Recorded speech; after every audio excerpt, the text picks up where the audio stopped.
산상수훈의 말씀 가운데 또 한 구절 한두 구절 시간 되는 대로 좀 말씀드리겠습니다. 루카복음 6장 37절에서 38절에 보면은 이런 말씀이 있습니다. 남을 심판하지 마십시오. 그러면 여러분들도 심판받지 않을 겁니다. 남을 단죄하지 마십시오. 그러면 여러분들도 단죄받지 않을 겁니다. 용서하십시오. 그러면 여러분들도 용서받을 겁니다. 주십시오. 그러면 여러분들도 받게 될 텐데 누르고 흔들어서 넘치도록 봄에 담아주실 겁니다. 여러분들이 되어주는 바로 그 되로 받을 겁니다. 이 구절은 제가 2012년, 13년, 12년 3월 달에 안식년에 좀 들어갔습니다. 강원도에서 한 1년을 지났는데요.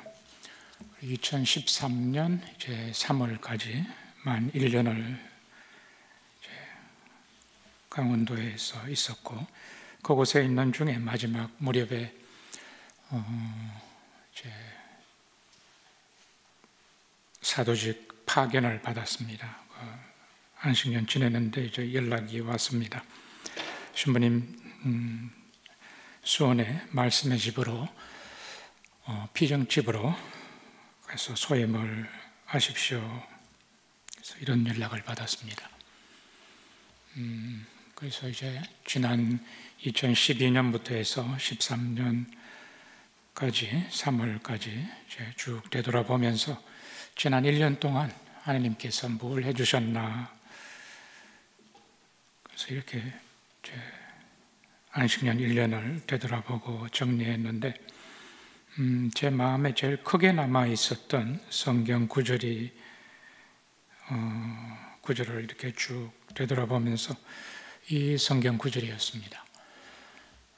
심판하지 않고 단죄하지 않고 용서하고 주라는 이 초대, 6장 27절에서 36절도 예수님께서 당신이 보시는 당신 아버지의 모습이시고 또 이 심판하지 말고 이렇게 단죄하지 말라는 이 말씀도 예수님 당신께서 만나신 당신 아버지의 모습입니다. 그래서 당신 아버지는 우리를 심판하시지 않고 단죄하시지 않고 용서하시고 주시는 분으로 그렇게 보셨습니다. 제가 93년부터 해서 2003년 초까지 수원에서 한 10년을 살았습니다. 그리고 2003년에 서울에 나와서 10년을 살고 10년 후에 다시 2013년에 수원으로 파견을 받아서 작년에 올라왔으니까 이제 수원에서 11년, 그래서 지난번하고 합하면은 21년을 수원에서 살았습니다. 그래서 이제 안식년 마무리하고 있는 그 시간에 하나님께서 저에게 마치 이렇게 말씀하시는 것 같았습니다. 자, 최신부, 내가 너를 다시 수원으로 보낸다. 네가 옛날에 거기서 10년을 살았고 또 이제 서울에 나와서 10년을 살았고 이제 내가 다시 너를 수원으로 보내는데, 옛날에는 네가 수원에 있을 때 네가 뭘 해야 한다고 많이 생각했지 않느냐? 사실이었습니다. 뭘 해야 한다고 생각을 많이 했습니다.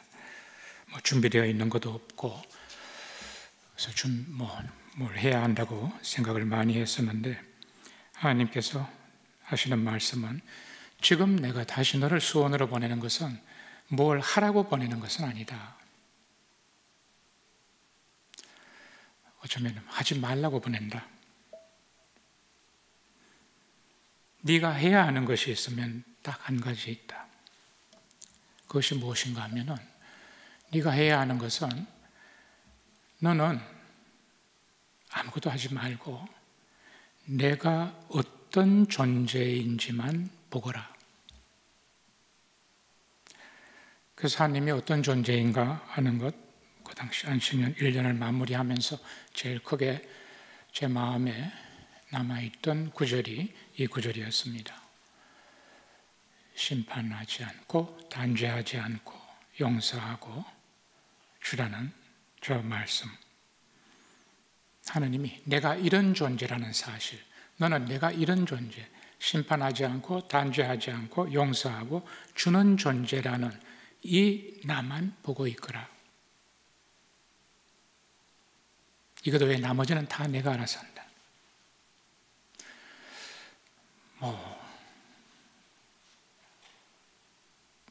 피정집이니까 피정자들 안에 무엇가 일어나도 내가 알아서 하고, 혹은 아무것도 일어나지 않아도 좋다. 그것도 내가 알아서 한다. 그건 네가 신경 쓰지 마라. 그래서 너는 내가 누구인가 한번 봐라. 그렇게 알아듣고 수원회를 갔습니다. 그 11년을 살면서 가능한 한 그렇게 그분만을 보면서 살아가려고 했습니다. 그래서 처음에 수원에 갈 때는 내가 소임터에서, 일터에서 어떻게 내가 있어야 하는지 그렇게만 알아들었는데, 살다가 보니까 11년을 살다가 보니까 그 소임에서 피정일에서 피정 중에 피정에 무엇이 일어나건 혹은 일어나지 않건 그것도 신경 쓰지 말고 나만 보라고 그렇게 알아들었다가 조금씩 시간이 지나면서 이게 피정에서만이 아니라 공동체에서도 이렇게 살으라는 말씀이시구나. 공동체에 함께 사는 사람들, 그 안에서 무엇이 일어나건 좋다. 그것도 내가 알아서 한다. 뭐가 있건 없건 좋다. 다 내가 알아서 한다. 너는 공동체에서도 내가 어떤 존재인가만 보고 있거라. 그리고 작년에 수원을 떠나서 서울로 왔습니다.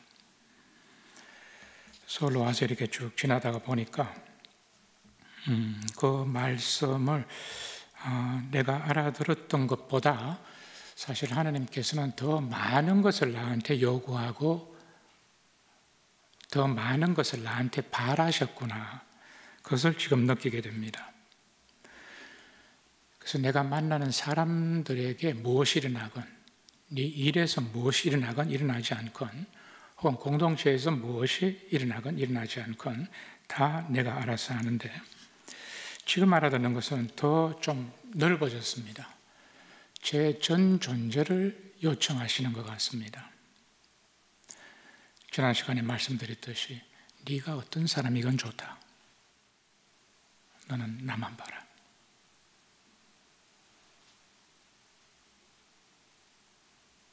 네가 네 기대에 못 미쳐도 좋다. 너는 나만 봐라. 네가 건강해도 좋다. 나만 보고. 네가 힘들어도 병약하고 그래도 좋다. 너는 나만 봐라.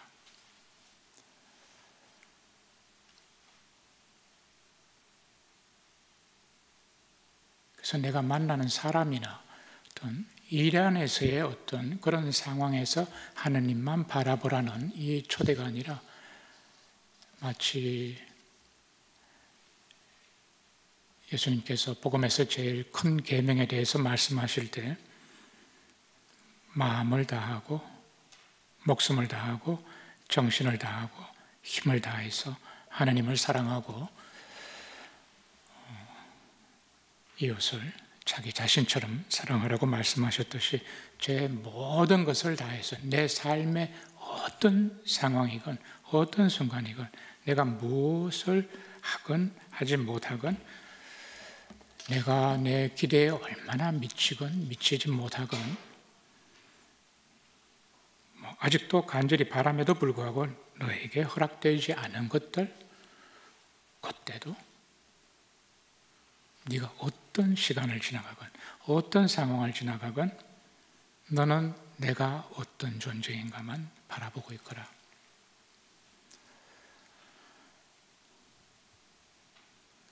사실 하나님이 이런 분이라는 사실 지난 시간에도 하나님께서 우리를 있는 그대로 우리를 사랑하시는 분이죠. 있는 그대로 우리가 그분에게 잘해드렸건 잘해드리지 못했건, 그분을 사랑했건 사랑하지 못했건, 되돌려드렸건 되돌려드리지 못했건, 배은망덕하건 선하건 악하건 어떤 순간에도 하나님께서는 항상 우리를 있는 그대로 받아주셨듯이, 우리를 사랑해 주셨듯이, 당신이 그렇게 하셨듯이, 우리에게 그렇게 해주셨듯이 우리도 그렇게 당신을 보아주기를.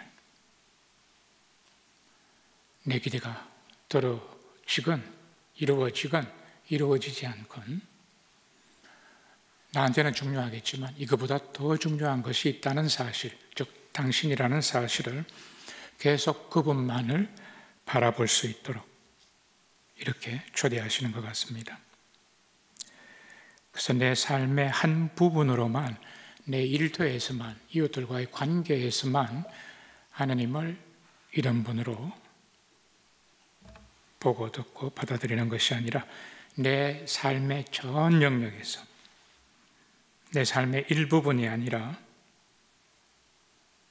내 삶의 전 영역에서 하나님께서 이런 분이라는 사실을 볼 수 있도록 마음을, 생각을 그분께로 모으도록 초대하시는 것 같습니다. 이것이 인격적 만남 같습니다. 우리와 부분적으로 만나시는 것을 하나님께서 그것으로 만족하시지는 않는 것 같습니다. 우리에게 강요하시는 것은 아닙니다. 이렇게 해야만 한다, 저렇게 해야만 한다, 이걸 하지 않으면 안 된다 등등 이런 강요가 아니라 우리를 더 깊게 온전히 만나고 싶어 하시는 당신의 바람이신 것 같습니다. 우리에게 요구하시지는 않습니다. 강요하시지도 않고 우리가 자유롭게 프란치스코 교황님 말씀하시듯 사랑이라는 것은 오직 자유 안에서만 가능합니다. 의무나 강요에서는 참 사랑은 아닙니다. 사랑은 오직 자유 안에서만 가능합니다. 그래서 우리가 하나님을 그렇게 봐주기를, 포도밭 소작인의 비유에서 그렇게 포도밭 주인이 그렇게 속으로 중얼거리죠. 당신 아들을 포도밭으로 파견하시면서 종들을 그렇게 대했음에도 불구하고 마지막 남은 외아들을 보내시면서 포도밭 주인이 그렇게 중얼거립니다. 내 아들이야 존중해 주겠지. 아니면 바라실 뿐입니다. 그것을 우리에게 요구하거나 의무로 부과하거나 강요하시는 것이 아니라, 그래서 우리가 하나님을 보면 볼수록 하나님 이런 분이라는 사실을 우리가 알면 알수록 비록 우리가 부족하고 아직도 약함이 있고 부족함이 있고 어떻다고 어떤 상황이 있다고 할지라도 하나님께서는 우리를 있는 그대로 받아주시듯이 우리도 있는 그대로 나 자신이 나의 모든 삶에 때로는 위안도 있고 때로는 슬픔이나 고독도 있고, 그런데 하여간 모든 순간에 있는 그대로 당신 앞에 서주기를, 당신을 존중해 주기를 그렇게 바라시는 분으로 지금은 다가옵니다. 대부분 저는 보니까 이렇게 알아듣는 것이 좀 늦습니다. 2012년에 이런 초대를 하셨는데 25년이니까 2013년이죠. 13년에 초대를 하셨는데 한 12년이 지났네요. 그래서 그때 알았던 것보다 사실 우리가 지나온 삶들을 볼 때 그때마다 알아듣는 것들이 있습니다. 그런데 사실은 우리 실제는 더 깊습니다. 지금 알아들은 것이 전부가 아닙니다. 어쩌면 지금 알아들은 것은 어쩌면 왜곡된 것일 수도 있고 좀 극히 일부분일 수도 있는데 사실 실제는 더 깊습니다. 하나님께서는 우리를 만나실 때 당신 전 존재로 만나시기 때문에 우리가 그것을 다 알아듣지는 못하죠. 그래서 매번 시간이 가면서 또 어떤 경험을 통해서 거듭 새롭게 그때 그러셨구나.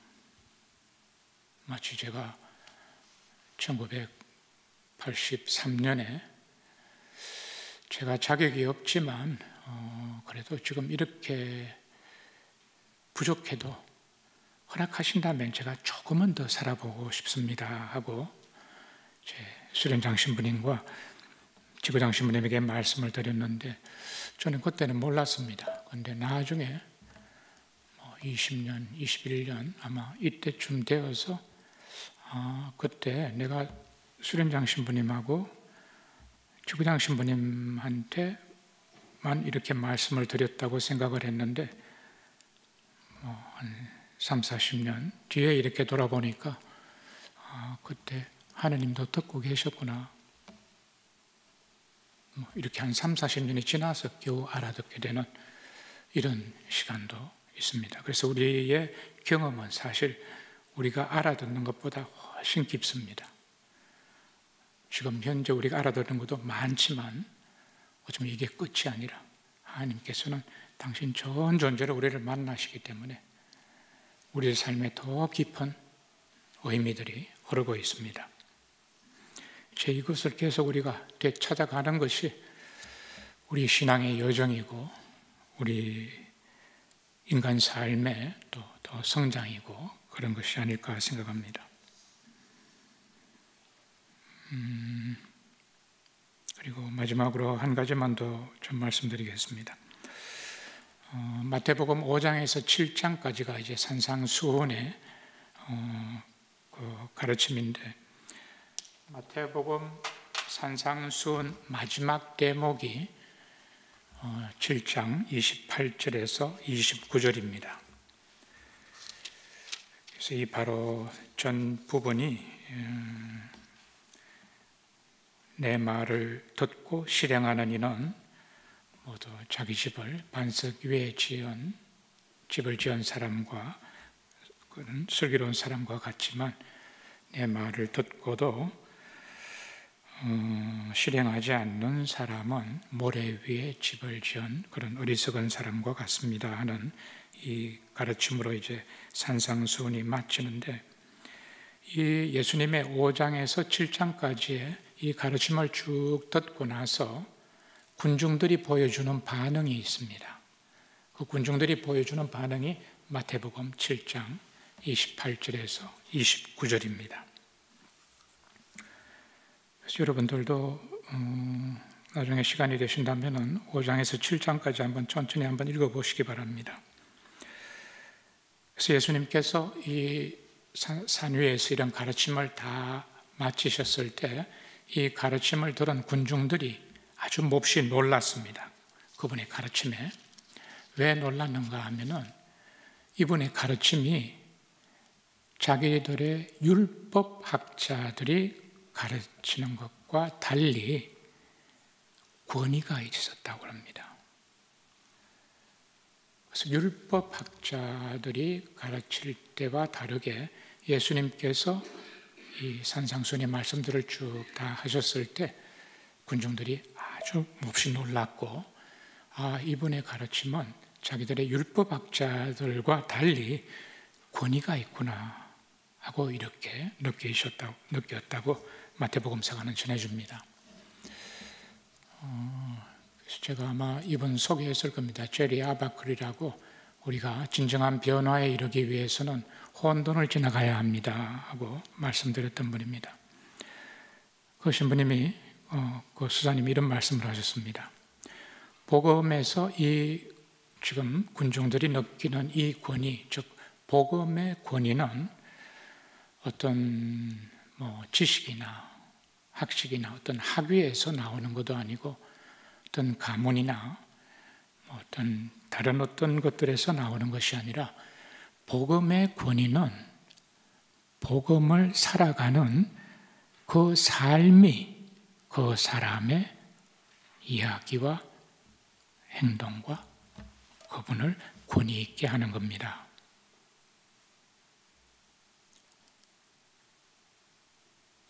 사람들이 알아듣는 거죠. 이것이 이분들의 머리에서 나오는 이야기인가, 어떤 책의 이야기인가, 강의의 이야기인가, 아니면 이분의 이 복음을 살아온 삶의 이야기인가.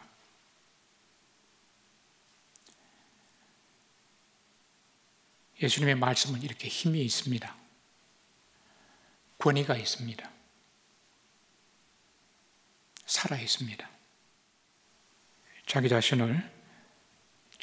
자신을 위해서는 그 어느 것도 움켜쥔 분이 아닙니다. 모든 것을 다 비우신 분입니다. 그리고 틀림없습니다.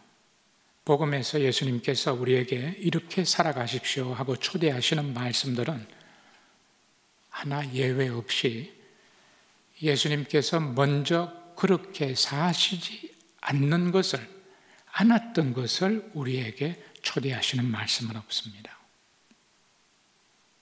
이분은 다 복음의 말씀은 그분의 삶입니다. 그분이 살아가셨던 삶을 먼저 사셨고 그 삶이 당신을 그렇게 자유롭게 했고 기쁘게 했고